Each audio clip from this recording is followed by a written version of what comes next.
In a team like Overwatch, where you've got a group of people around each other all the time, some of them being particularly attractive, you'd think there'd be a lot more love interests between them, don't you? I mean, certainly Anna and Reinhardt are considered to have already had something going on.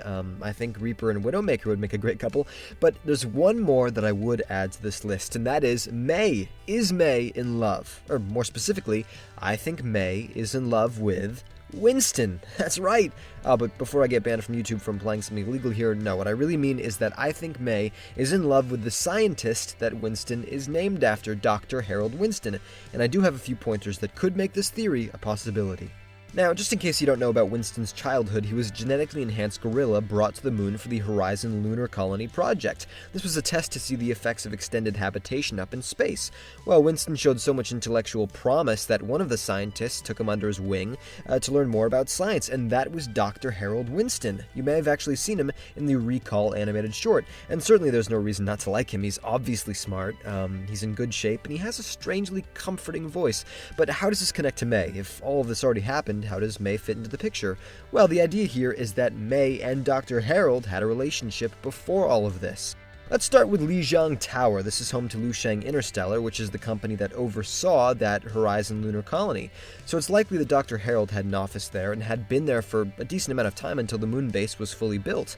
Mei, at that time, would have been a climatologist traveling all over Asia, even other parts of the world, studying and trying to tame extreme weather conditions. And her success at doing this has earned her a very strong reputation. So a company, specifically in China, working on trying to put man and gorilla up on the moon in a climate that is very foreign to what we're used to, would very likely be interested in consulting professionals from that field to get their advice, to get their feedback. So let's say they reached out to Mei, even had her come stay at the tower. Well, while she's there, she meets Dr. Harold, and instantly there's chemistry, right? They're both scientists, they're both traveling the world, testing out their technology.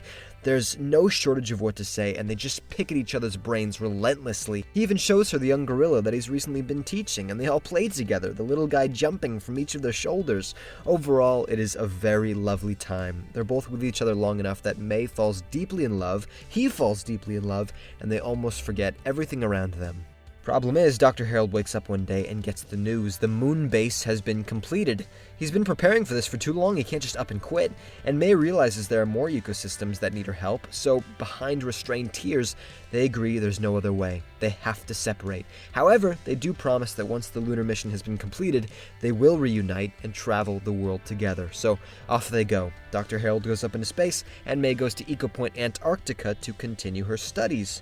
Now, it's actually here that brings me to my next piece of evidence. If you played Overwatch during Christmas time, or you just come to this map in a custom game, on Eco Point Antarctica, in one of the spawn rooms, there's a picture of what looks like a young Winston. He's even wearing Dr. Harold's glasses that he would so often steal. Mei must have drawn this in her desperate hours of survival. Just in case you didn't know, Mei came here with other scientists. A terrible storm hit the place.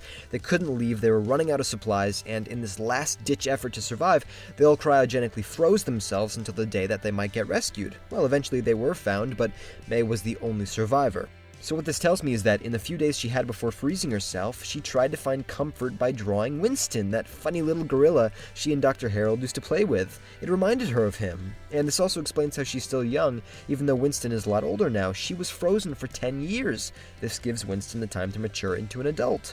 Now, the biggest criticism I've found in this theory so far is the following. When she joins the Overwatch team, how come she doesn't talk about this to Winston? Thing is, she doesn't bring up any of her past, even all of the scientists that died right next to her out in that storm. And yet she continues to fight on, happy and bubbly as ever. So I think it's possible that she's going through some form of very serious PTSD, and her mind is actually blocking it out. Or the cryogenic freezing somehow damaged a part of her memory, and she has a hard time remembering life before that event.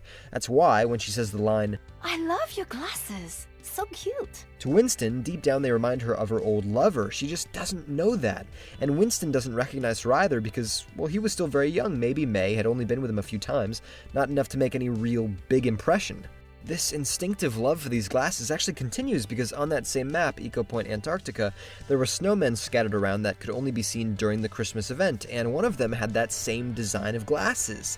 Seeing how she's probably the one who built those for that event, these feelings clearly they're still deep-seated in her. Or if she does actually remember everything, maybe she just doesn't want to bring it up, right? She found out that Dr. Harold had been killed while he was up on his mission, and now she just wants to block it out like all of her other painful memories. And that remark to Winston, or that snowman that she just built for Christmas, these are, in a way, her final goodbye to the man that she once loved so very much.